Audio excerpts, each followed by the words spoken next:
Good morning. Welcome to spring. Either there is global warming or someone did something that really annoyed Mother Nature. I'm joined today by Roger Perino, who's the Commissioner of the Division of Homeland Security, Rick Cotton, who's the Executive Director of the Port Authority, who you'll hear from in a moment, Ronnie Haycom, the Managing Director of the MTA, Colonel Rob Mitchell from the National Guard, George Beach, Superintendent of State Police, and Kathy Calhoun, Director of State Operations. I'll do an opening briefing and then turn it over to the Port Authority head and the MTA head, Rick Cotton and Ronnie Haycom. The National Weather Service has issued a winter storm watch for lower portions of the Hudson Valley, New York City, Nassau, and Suffolk. This is a serious storm. It's not to be taken lightly. It's the fourth nor'easter of the year. It's going to be a wet snowfall, which is a heavy snowfall, which is more problematic. It is going to be accompanied by high winds, which further complicates the situation. So we are fully prepared. The expectation is 10 to 15 inches in the lower portions of the Mid-Hudson Valley, 12 to 15 in New York City and Nassau County, 9 to 12 in Suffolk County. The storm dissipates as you go further east. We have done full preparations. We had warning that the storm was on its way. So we have deployed assets and individuals in the affected areas. As I said, a complicating fact is going to be high winds. Winds expected up to 20 to 30 miles per hour on a constant basis, gusts up to 45 miles per hour to 50 miles per hour. That's what complicates the situation. A heavy, wet snow falls, lands on trees, bushes, branches. Heavy wind blows, knocks over trees, knocks over branches. The branches and the trees fall. They hit power lines, and then we have accompanying power outages that complicate the situation. We have rapid response teams that are located and deployed throughout the storm-impacted area. We have Long Island Railroad teams, Metro North teams, utility company personnel have been deployed. We had a problem with the utility companies in the past storm. There are 5,500 utility workers ready to deal with any issues from this storm. With equipment, as you know, I was very dissatisfied with the response by the utility companies in the last storm. I thought the delays were inexcusable. There is now an investigation going on by the PSC, the Public Service Commission, that oversees the utilities, to find out why their response was inadequate. And depending on that review, they could be fined, they could be sanctioned. And also remember, utility companies were not granted a license by God. It's not in the Old Testament that these utility companies have to have the license. If they're not performing for New Yorkers, they can lose their license. And we are fully prepared to do that. We have a tractor-trailer ban in effect starting at 8 a.m. on I-84 from the Pennsylvania line to the Connecticut line, I-684 from I-84 to the Hutchinson River Parkway, New York State Thruway from I-84 to exit 1, which is the New York City line, I-287 from exit 1 to exit 12, I-95 New York City line to the Connecticut line. The storm will get worse as the day proceeds. Don't be fooled. Don't look out your window today and say, well, it doesn't look so bad. It's going to get worse as the day goes on. If you don't have to travel, please don't be on the roads. We've learned this lesson time and time again. People leave their house, the weather doesn't look that threatening, It gets worse as the day goes on. People get stuck. Once you have one car stuck, it backs up everything. And we have multiple pieces of equipment and personnel. Let them do their job today and clean the roads so we can get back to work as quickly as possible. If you don't have to travel, please don't travel. We've redeployed assets to the downstate area. We have 300 National Guard who have been redeployed to the area. We have generators, light towers, sandbags, meals, water bottles. We've brought down 350 additional large plow trucks, 50 loaders, 30 tons of salt, and as I mentioned, 5,500 utility workers who will be ready. If a person is in a situation where they have an emergency, where they need to get out of their home, where they're stuck, where they're without power, we have a toll-free hotline, 866-697-2434, where people can get updates on shelters and emergency needs. I'd also like to take a moment to recognize the National Guard who are here. They do outstanding work for us every time this state has a problem or an emergency. We go to the National Guard. They always respond. They leave their jobs, they leave their families, and they come out to help people all across the state. Whether it's Hurricane Sandy, snowstorms, floods, I've been with these ladies and gentlemen in all sorts of situations, and they are extraordinary. They're extraordinary in their capacity. They're extraordinary in their generosity.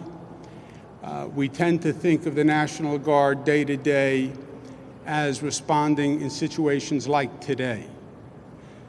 They also respond and are deployed overseas, where they are protecting this nation in very dangerous situations. And we had a painful reminder of that recently when a helicopter went down in western Iraq. We lost 7 members of the armed services, 4 from the state of New York. I'd just like to take a quick moment of silence out of respect for the 4 New York National Guard who we lost. Our prayers obviously go to those 4 families and the other 3 families that are suffering at this time. And it's a reminder of the sacrifice that the National Guard makes and all the men and women in armed services who rise to the occasion time and time again. And it's a reminder that this nation is deploying people in very, very dangerous situations. And lives are on the line every day.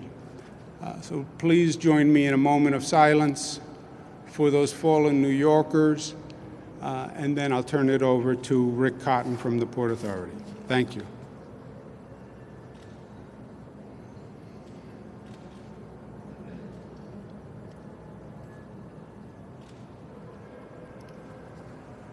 Thank you very much. Rick Cotton. Thank you, Governor.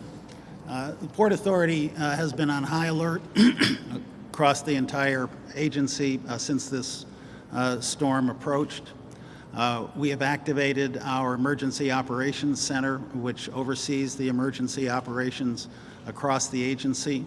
In addition, each of the airports, JFK, LaGuardia, and Newark, have activated individual emergency operations centers, and those are now on 24/7 alert status. Air travel will be severely affected by this storm. As of 9 a.m. this morning, 75% of flights at LaGuardia had been canceled, 70% of the flights scheduled for Newark had been canceled, and 50% of the flights at JFK had been canceled. But these numbers severely under-describe. They really don't give a good picture of what will happen later in the day.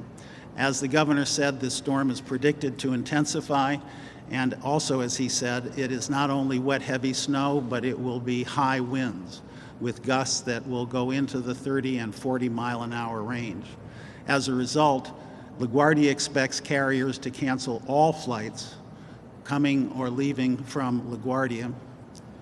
There will be extremely limited flight operations at both John F. Kennedy Airport and Newark. I cannot stress strongly enough that anyone who expects or wants to go to an airport should check with their carrier. Most flights, both arrivals and departures, will be affected. The Port Authority, of course, will work with the airlines and terminal operators in the event that there are any stranded passengers, and will also be in close touch with the status on the air train leading to JFK and to Newark, and be prepared with busing operations to the extent that is required. We have 524 pieces of snow equipment deployed at all our airports, and those are obviously in active operation at the moment. At the bus terminal, virtually all of the long-distance carriers have canceled their service. The local bus carriers are really on an hour-to-hour basis, and again, anyone expecting to travel from the bus terminal should check with their operator to ensure that the bus that they intend to take will be operating today. At the Port Authority's bridges and tunnels, there are speed restrictions in effect for all of the bridges: 35 miles per hour at the George Washington Bridge, 30 miles an hour at the Goethals Outer Bridge and Bayonne Bridge. We expect that PATH trains will operate on a normal Wednesday schedule. They expect to be able to continue that operation throughout the storm. In the event that they cannot do that, they may have to reduce service, but they expect to continue service throughout the storm. For anyone who intends to go to the bus terminal, I encourage them to download the My Terminal app, which we have just launched in terms of seeing the status of all service departing from the bus terminal. And with respect to PATH, I encourage PATH riders to download our Ride PATH app, which will provide up-to-the-minute details on PATH's service. We have extensive supplies of sand and salt at all facilities, and we will continue to provide updates and information to customers throughout the day.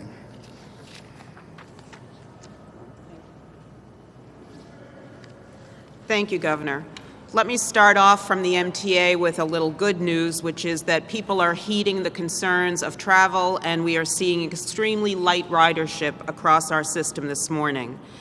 We know that we still face significant challenges during the course of the day, but that being said, our teams on our subway, our bus network, Long Island Railroad, Metro North, bridges and tunnels are all fully deployed. Our snow fighting equipment is out there and it's going. We're working to ensure that all of our service stays operational as long as it's safe to do so. Should we make substantial service changes, whether it's on the subways or commuter rails, we'll let you know around midday to give you enough time to get home. And we encourage people to check for latest updates at mta.info, sign up for those alerts and text alerts at mymtaalerts.com, and follow us all on our social media handles. In terms of personnel, across the MTA system, we have an additional 10,000 people out there fighting this storm. We are ready, but we do ask our customers for their patience to allow extra travel time today. Metro North, we've begun operating on a reduced weekday schedule, which provides service for about 75% of our normal capacity, and we are seeing substantial reduced ridership this morning. We've activated all of our rail storm fighting equipment, be it switch heaters, running extra trains to keep our tracks clear, our snow plows, everything is working. On the subway system, during the course of the afternoon, some express subway service may end early this afternoon because we will be using those underground tracks to store our equipment to shelter the trains so that they will be full service for the morning. Again, we haven't made that decision yet, and we'll keep people posted on our website. On our buses, We're running our bus service. You will not see many articulated buses out in the system today. Those double-long buses, we generally take them off the road in bad weather, but run our standard buses and tires with chains. On the railroad, again, Long Island Railroad has seen lower ridership this morning, but we are working and running alcohol trains and keeping those tracks clear for the course of the afternoon. Our bridges and tunnels, we're asking motorists to drive at a reduced speed, and we'll be using our VMS signs to alert motorists to roadway conditions. Thank you. Thank you, Governor. Thank you. Just one clarification. When Ronnie Haken from the MTA says we're running alcohol trains, it doesn't mean we're serving alcohol on those trains. It is a de-icing mechanism. Just a clarification. Just otherwise we'd have an abundance of people. As I mentioned, the situation is going to get worse through the day, so calculate that. This is one situation. It's going to get worse. It's going to get worse on the roads.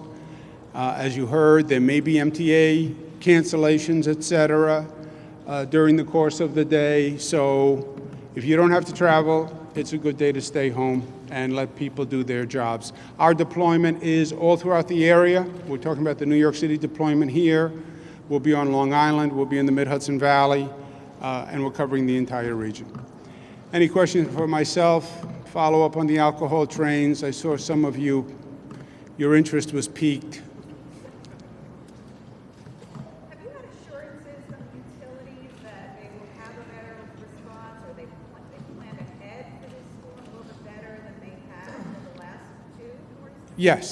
Yes, we have had assurances. But frankly, I'm not satisfied with the assurances. That's why I directed the Public Service Commission to do a thorough review. We are experiencing storms that we have never experienced before. That is true. There's a higher frequency and there's more severity to the storms. The utility companies are adjusting to that new reality. My point is, that new reality has existed now for 4, 5, 6 years. So it's no longer a surprise when this happens. You should expect this to happen. You should expect heavy snow. You should expect high winds.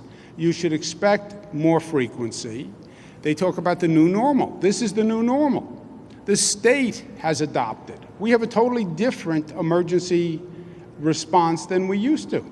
Why? Because we have many, many more emergencies that are much, much more significant. I believe the utilities have been very slow to respond, and it's unacceptable. The utilities are not a charity.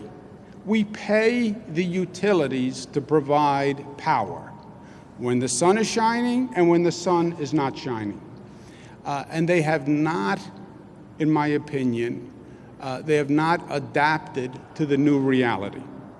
And I understand the problem. I've been out there many, many times. I understand the trees fall and the lines are down and there's no easy way to do it. But it's a question of personnel and equipment. They have to do a better job. They failed miserably last time. And if they can't do it, ultimately, let's get another company that can. And I am dead serious about that. These utility companies have been in place for a long time. I think some of them think that they are irremovable. They are not.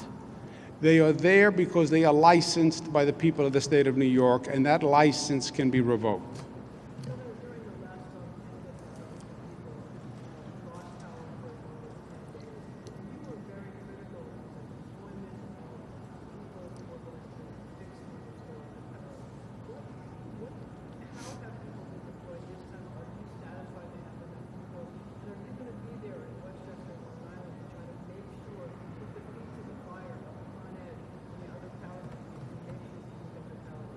I am a feet to the fire kind of guy, Marcia.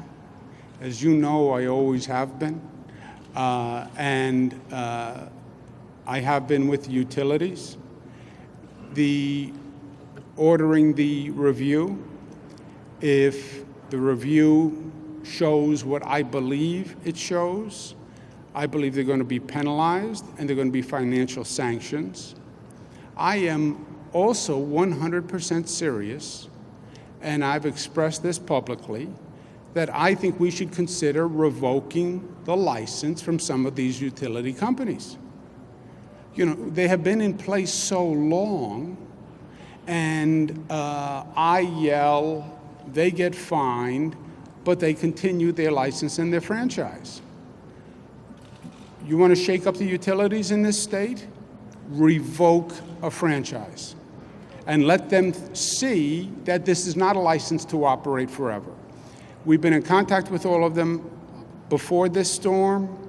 They have all assured us that they learned from the last storm. There are more personnel, there are more equipment in place. They're in a better position to handle this emergency. But do I have 100% confidence? No, because I've been told this before. And I'm going to be in contact with them all through the day today. They've already been contacted. I can tell you this, they have made many more preparations for this storm than they had for the past storm.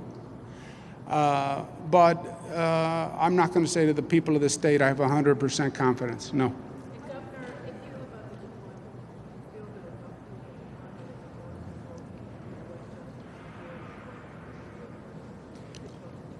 Yeah, where they get into trouble is not that they don't have enough personnel and they don't have enough equipment. There's something called mutual aid, where we very quickly can get trucks and personnel into the affected area. I believe where they fall down is they can't effectively deploy that many people. In other words, they have a management system that is set up, let's say, to handle 500 workers and 500 trucks. Now you have 3,000 trucks show up. This overwhelms their management capacity. I understand that, but you need a different management capacity, because when you have a storm, I call other governors across the nation literally and say, please send us your utility trucks. And they respond. Hurricane Sandy, I called President Obama. We had utility trucks flown in from California. Puerto Rico, we sent utility trucks. So in a situation like this, you have an influx of personnel and equipment. You have to have the management capacity to handle 4, 5, 6, 10 times your normal deployment. And I think that's where they get into trouble, because we've brought in crews and personnel, and I can tell you firsthand, I've seen trucks waiting to be deployed because the utility company hasn't figured out how to handle that volume. And they have to figure it out, or get another utility company. You know, I am fine with that. I actually think it would be a good thing. I'm not responsible for the utility companies. I don't grant franchises. If I did have that authority, I can tell you it would be a much, much different situation. The Public Service Commission, which has a board, which is independent, they manage the situation. And they're doing the investigation, and they're doing the review, and they'll do the sanctions. But they have to get better, and they have to get better now. Governor, why are there more than 100 National Guard personnel here as backdrop police companies instead of helping people clear snow in the state? Because it hasn't happened yet. The snow is going to be heavy this afternoon. We have trucks out, etc. But the National Guard is for an emergency situation where you have very high levels of snow, and we just don't have that yet. Hopefully, it never happens, right? But we're expecting close to 15 inches in New York City, and then we're going to have one of our snow shoveling competitions where I compete with the National Guard personnel who believe they can shovel more snow than I can because they're younger and they think they're more fit. But I welcome the challenge of anyone who thinks they can shovel more loads per hour than I can. I don't want to wager a lot of money on it, however. I'm sorry? My last record, I believe, was about 600 pounds of snow shoveled in an hour. I kept the record on that. Governor, when it comes to sanctions and fines on the public utility companies, doesn't that come directly out of ratepayers' pockets? No. Does it truly No. hit them to the bottom line? No. Is there talk of relief for ratepayers themselves during this harsh time? No. It's a very good question, but the answer is no. The way a utility works is the rate is set on the utility's cost. A fine or a sanction does not come from the rate. It comes from the bottom line. That's why it hits them where it hurts, which is in their pocket. That's what a fine or a sanction is. It comes from their bottom line, and that's why it's serious. And is there any relief for ratepayers coming with, especially those that experience these outages that went on for days? That's something that the PSC is actually talking to them about and that I have advocated. If I lose power, which I have, why should I pay for power for the days that I don't have power? And that's my argument to the PSC, and that's one of the issues they're considering.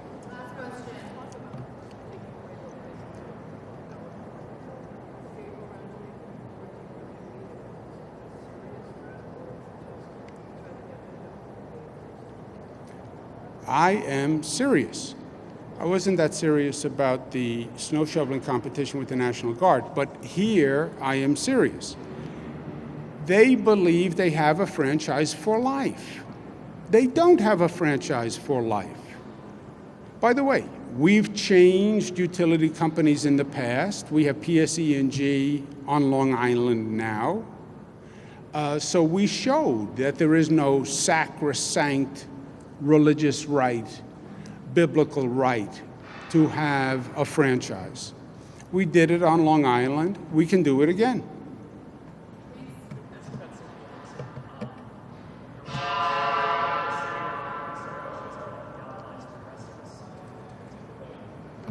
Look, we're in the political silly season now. I've been here before. We're in a democracy. Anybody can run. Anybody can say whatever they want to say. And that's where we are. But today is about addressing this storm. This week is about getting a state budget done, which is one of the most serious state budgets we've had to deal with. We are under attack by the federal government in terms of our state property taxes, our state income taxes. It threatens our economy, and that's what I'm focused on.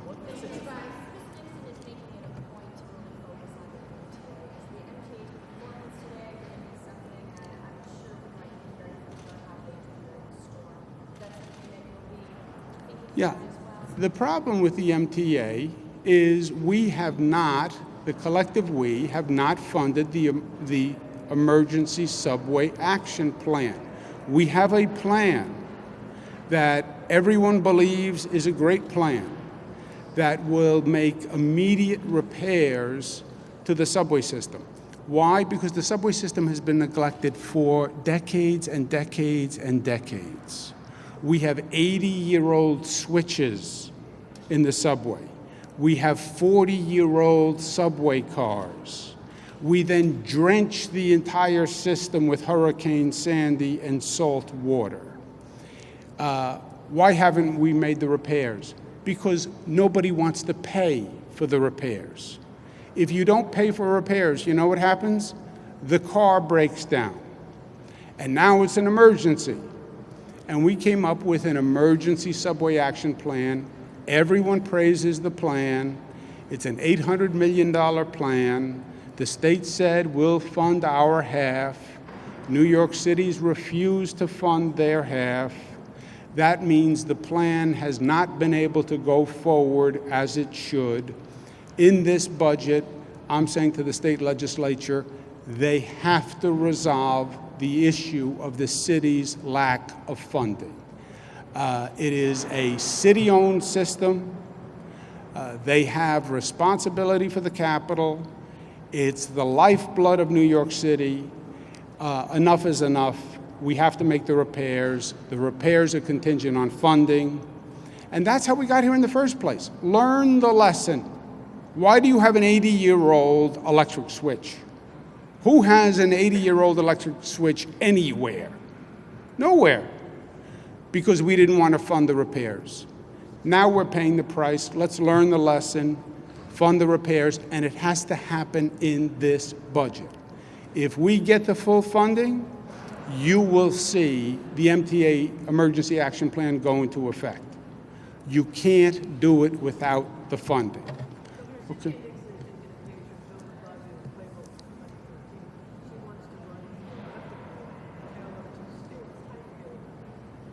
Tale of Two Cities was my father's speech, as you know, 1984 Democratic Convention. And it was a beautiful speech, and it's a message that he believes in, and he believed in, and it's a message that I believe in. But again, this is the political silly season at an especially bizarre time in politics, where a democracy, anybody can run, anybody can say anything. But we have some real work to do, because I am going to win that shoveling competition today. I know you're giving me the eye, but I am telling you, I am bigger and stronger than I look. Thank you, guys.